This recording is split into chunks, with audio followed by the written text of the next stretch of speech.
Hello everyone, मेरी आवाज़ आपको आ रही है। आई होप आपको मेरी वॉइस क्लियर होगी।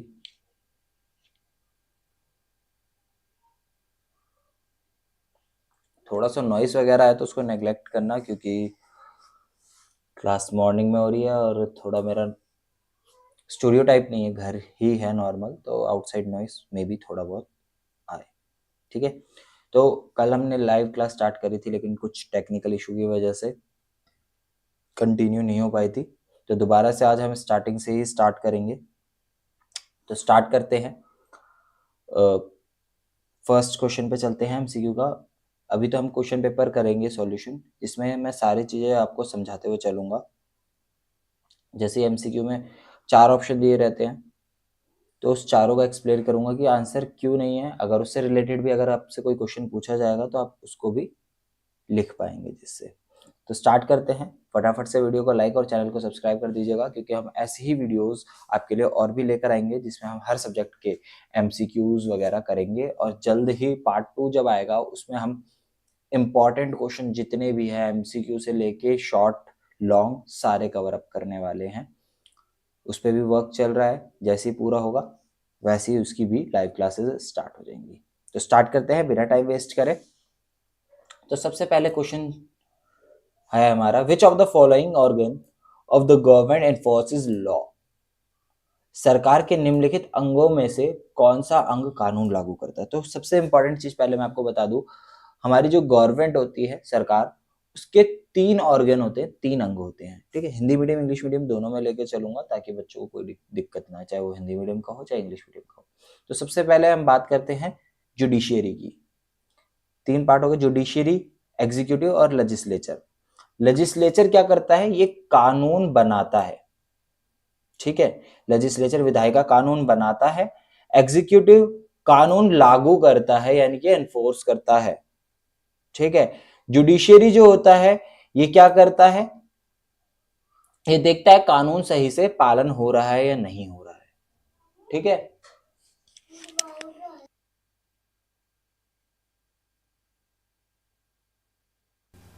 ठीक है, आई होप आपको तीनों में डिफरेंस क्लियर होगा। तो आपको आंसर भी इसका पता लग गया होगा कि इसका आंसर जो है वो क्या होने वाला है, एग्जीक्यूटिव यानी कि कार्यपालिका। ठीक है, मैंने आपको दोबारा बताया था, अब हिंदी में भी एक बार बता देता हूं। विधायिका कानून बनाती है, कार्यपालिका कानून लागू करती है, और न्यायपालिका कानून सही से काम कर रहा है या नहीं ये देखती है। ठीक है, आगे बढ़ते हैं।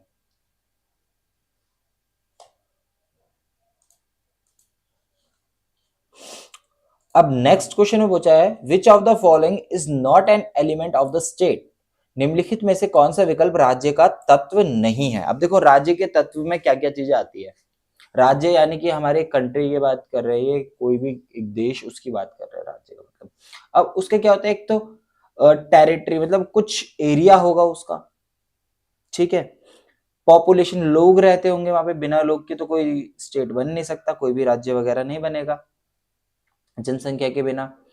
तीसरा, वहां पे सरकार भी होगी, चाहे वो मोनार्की मोनार्की हो, डिक्टेटरशिप हो या डेमोक्रेसी हो। तीनों में से कोई सी भी हो, उससे फर्क नहीं पड़ता, वहां सरकार होनी चाहिए। तो इसमें ऑप्शन सी जो है ऑप्शन करेक्ट हो जाएगा, member of the United nation, संयुक्त राष्ट्र की सदस्यता होना जरूरी नहीं है। ठीक है, आई होप आपको ये भी क्लियर हो गया होगा। Next, complete the sentence correctly with an appropriate option. निम्नलिखित वाक्य को किसी एक विकल्प की सहायता से पूरा कर कीजिए। The state is a, state क्या है, राज्य एक पॉलिटिकल कॉन्सेप्ट है, इकोनॉमिक कॉन्सेप्ट है, सोशल कॉन्सेप्ट है, कल्चरल कॉन्सेप्ट है। राजनीतिक अवधारणा है, आर्थिक अवधारणा है, सामाजिक अवधारणा है या सांस्कृतिक अवधारणा है। तो इसका ऑप्शन ए करेक्ट होगा, पॉलिटिकल कॉन्सेप्ट यानी कि राजनीतिक अवधारणा। ठीक है, आगे बढ़ते हैं, नेक्स्ट पे चलते हैं। Who among the following had contributed to Marx philosophy? Harold Lasky, Friedrich Engels, Mahatma Gandhi और कॉर्नर्स। ठीक है, तो अब देखो इसको भी मैं एक्सप्लेन करता हूं। सबसे पहले हमारा हेरोल्ड लस्की है, तो ये पॉलिटिकल थिंकर थे, जो कि सोशलिज्म यानी कि समाजवाद के विचारक थे, ठीक है, समाजवाद। उसके बाद महात्मा गांधी की बात करें तो महात्मा गांधी जी,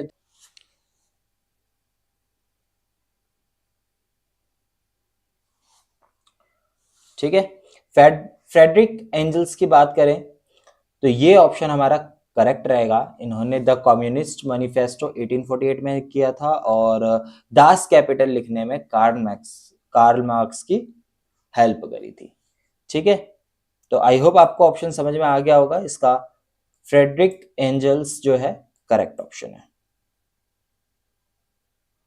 आगे बढ़ते हैं। Who among the following believed that as are the mean so are the ends, जैसे साधन होंगे वैसे ही साध्य होगा, इस कथन पर किसका विश्वास था? तो इस कथन पर महात्मा गांधी का विश्वास था, ठीक है। आई होप आपको ये भी करेक्ट पता लग गया होगा। अब नेक्स्ट हमारा 6th एमसीक्यू आ जाता है। To which right is the 86th amendment related? 86वां संविधान संशोधन किस अधिकार से संबंधित है? तो इसका आंसर आप पहले जानते हैं, हम धीरे धीरे एक करके जानेंगे। पहले जानते हैं राइट टू प्रॉपर्टी।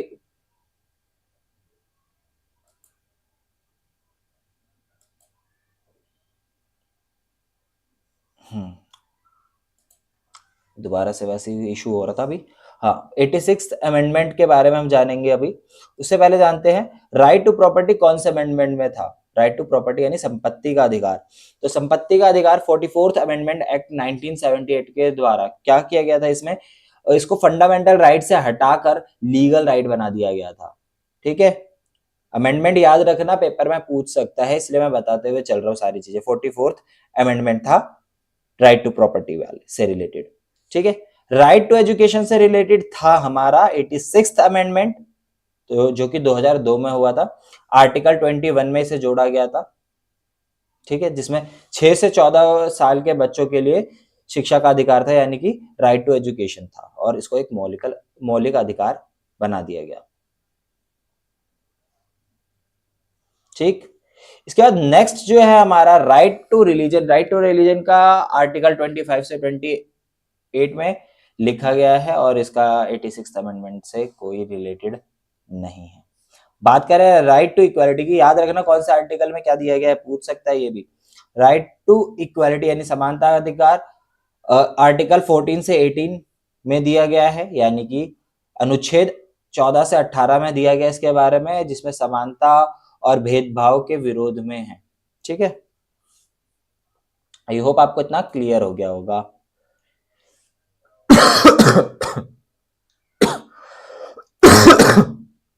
नेक्स्ट आ जाता है हमारा which statement is the correct explanation of Panchsheel? अब पंचशील से क्लियर, पंचशील से रिलेटेड कौन सा है इसमें? तो सबसे पहले बोला गया है it is a set of 5 laws, यह 5 कानूनों का एक समूह है। तो इसका पंचशील से कोई रिलेटेड नहीं है। These are guiding principle of bilateral relation, यह देशों के बीच आपसी संबंधों के मार्गदर्शन का सिद्धांत है। तो ये बिल्कुल सही है। 1954 में इंडिया और चाइना के बीच में एग्रीमेंट हुआ था, जिसमें 5 मुख्य सिद्धांत थे हमारे। वो कौन कौन से प्रिंसिपल्स थे? एक दूसरे की अखंडता और प्रभुता का सम्मान करना, ठीक है, मतलब कि कोई डिस्टरबेंस वगैरह क्रिएट नहीं की जाएगी। आक्रमण ना करना, कोई भी मतलब युद्ध वगैरह एक दूसरे पे वॉर नहीं किया जाएगा, एक दूसरे पे अटैक नहीं किया जाएगा, ठीक है। एक दूसरे के मामलों में हस्तक्षेप नहीं करेंगे, मतलब उंगली नहीं करेंगे एक दूसरे के इंटरनल मैटर्स में। समान और आपसी लाभ का सिद्धांत अपनाना, मतलब कि ऐसे काम करेंगे जिससे दोनों को प्रॉफिट हो, ठीक है। शांति और सह अस्तित्व में रहना, ठीक है, मतलब कि कोई लड़ाई झगड़ा नहीं करना है। तो बी ऑप्शन करेक्ट हो जाता है। तो बी पे हम टिक लगाते हैं और आगे बढ़ते हैं।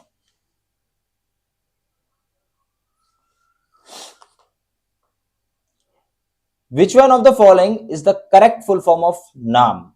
नाम का पूर्ण रूप क्या है? ठीक है, तो बी ऑप्शन इसका भी करेक्ट हो जाएगा, नॉन अलाइंड मूवमेंट। ठीक है,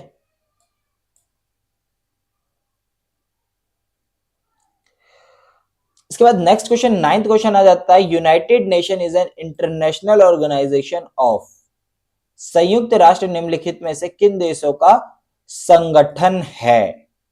तो देखो ये तो आपको सीधा पता होगा, इंडिपेंडेंट कंट्रीज, मतलब इसमें बहुत सारे देश शामिल थे, स्वतंत्र सदस्यों का मेंबर है। ठीक है, यूनाइटेड नेशंस। इसके बाद बोला हुआ choose the correct option, Sri Lanka is situated to the, Sri Lanka कहां पे है? तो सिंपल सा क्वेश्चन है, आप भी बता सकते हो श्रीलंका कहां सिचुएटेड है। नॉर्थ ऑफ इंडिया में क्या है? नॉर्थ, अब आपको मैं बताता चलता हूँ कौन सा देश कहां पे पड़ता है। तो नॉर्थ इंडिया में कौन सा पड़ता है? चाइना आ जाता है हमारे। ठीक है, ईस्ट साइड में हमारे बांग्लादेश है, म्यांमार है और एक दो देश और है। ठीक है, नॉर्थ में हमारा नेपाल भी आता है, भूटान भी आता है, और वेस्ट में पाकिस्तान है हमारे, साउथ में मालदीव्स और श्रीलंका आते हैं। तो साउथ ऑफ इंडिया। ठीक है, which region is responsible for the partition of British India in 1947? निम्नलिखित में से कौन सा कारण 1947 में ब्रिटिश इंडिया के विभाजन के लिए उत्तरदायी है? तो ये आपसे पूछा गया, आपको बताना कौन सा रिस्पॉन्सिबल है इसके लिए। तो एक्चुअली क्या हुआ था, टू नेशन थ्योरी आई थी मुस्लिम लीग के द्वारा, मुस्लिम लीग द्वारा प्रतिपादित द्विराष्ट्रीय का सिद्धांत। तो ये एक रीजन था मेन पार्टीशन का, इंडिया और पाकिस्तान। ठीक है, कि जो जहां पे मुस्लिम लोग ज्यादा है वो दूसरा देश बन जाएगा और बाकी दूसरा वाला देश रहेगा। ठीक है, नेक्स्ट आ जाता है हमारा, विच one of the following is not a dispute between India and China? निम्नलिखित में से कौन सा विवाद भारत और चीन के बीच का विवाद नहीं है? तो देखो सबसे पहले क्या बोला हुआ है, सीमा का विवाद, सीमा का विवाद नहीं, सीमा विवाद, बाउंड्री डिस्प्यूट, तो ये भी एक इंपॉर्टेंट था, अभी भी अक्साई चीन वगैरह से रिलेटेड काफी सारी लड़ाई होती रहती है। ठीक है, control over Tibet by China. ठीक है, तिब्बत पर चीन का नियंत्रण, तो ये एक हिस्सा नहीं है इसका। ठीक है, नॉन अलाइंड पॉलिसी तो अलग है हमारा। ठीक है, तो option number B, control over Tibet by China, Tibet पर चीन का नियंत्रण।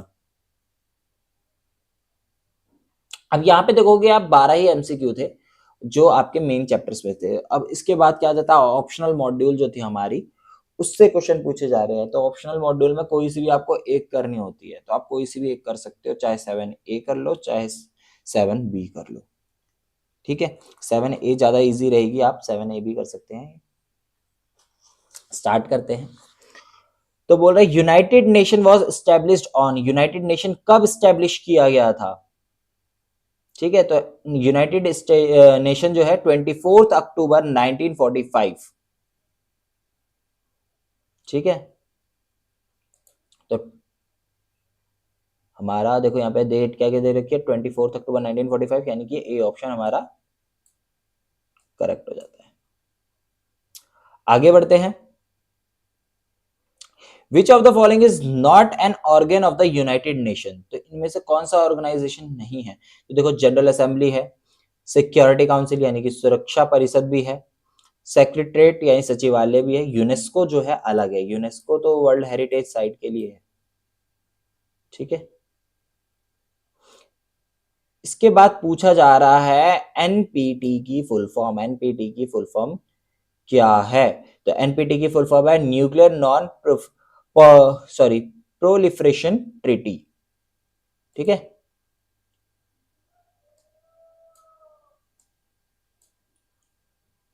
माउस से टिक लगाने में थोड़ा सा प्रॉब्लम हो रहा है। इसके बाद नेक्स्ट आ जाता है, which international organisation has the objective of maintaining international peace and security? किस किस अंतरराष्ट्रीय संस्था का उद्देश्य अंतरराष्ट्रीय शांति का उद्देश्य अंतरराष्ट्रीय शांति और सुरक्षा बनाए रखना है? तो सिंपल सा आंसर है इसका, ठीक है। तो यूनाइटेड नेशन ये काम करता है, शांति बनाए रखता है। इससे पहले लीग ऑफ नेशन बनाया गया था वर्ल्ड वॉर 1 के बाद, लेकिन वर्ल्ड वॉर 1 के बाद वर्ल्ड वॉर 2 भी हुआ, लीग ऑफ नेशन फेल्ड रहा, जिसके बाद यूनाइटेड नेशन बनाया गया, जिसका वही काम था जो लीग ऑफ नेशन का था, शांति बनाए रखना और युद्ध वगैरह ना हो, सुरक्षा प्रदान करना। अब इसमें से बोल रहा है, इसमें से विच one of the following is not a human right, निम्नलिखित में से कौन सा अधिकार मानवाधिकार नहीं है? तो पहला है right to work in just condition, तो ये एक ह्यूमन राइट है, नियोजित परिस्थिति में कार्य करने का अधिकार। दूसरा है फ्रीडम ऑफ रिलीजन, धार्मिक स्वतंत्रता। तीसरा है इक्वालिटी बिफोर द लॉ, यानी कानून के समक्ष समानता, ये भी है। To be a citizen of any state, किसी भी देश का नागरिक होने की स्वतंत्रता, ये नहीं है ह्यूमन राइट्स, ठीक है। तो ये वाला हमारा ऑप्शन डी करेक्ट ऑप्शन रहेगा, ठीक है। इसके बाद नेक्स्ट आ जाता है, to which organ do all the members of United State have membership. अब क्या बोल रहा है इसमें, संयुक्त राष्ट्र के सभी सदस्य संयुक्त राष्ट्र के किस अंग के सदस्य होते हैं? तो सिक्योरिटी काउंसिल पहला ऑप्शन दे रखा है हमें, सभी देश सदस्य नहीं होते हैं, 5 परमानेंट मेंबर्स है इसके, USA, Russia, China, UK, France, और 10 नॉन परमानेंट मेंबर है जो कि 2-2 साल के लिए चुने जाते हैं, ठीक है। आई होप आपको ये पता लग गया होगा, समझ में भी आ गया होगा। सिक्योरिटी काउंसिल यानी सुरक्षा परिषद, हिंदी में बोला जाए तो 5 हिंदी में क्या बोलते हैं, स्थायी, हाँ स्थायी मेंबर है, स्थायी सदस्य है, यूएसए, रूस, चीन, यूके, फ्रांस, और अस्थायी 10 मेंबर है जो 2-2 साल के लिए चुने जाते हैं, ठीक है। इसके बाद सेक्रेटरीट क्या है, यूएन का एक अंग है, ये एक पार्ट है उसका, जहां पे जनरल सेक्रेटरी जनरल के नेतृत्व में काम कर होता है। इसके बाद आता है जनरल असेंबली, यानी कि महासभा। अब ये क्या होता है जनरल असेंबली, इसमें जो है टोटल 193 देश है, ठीक है।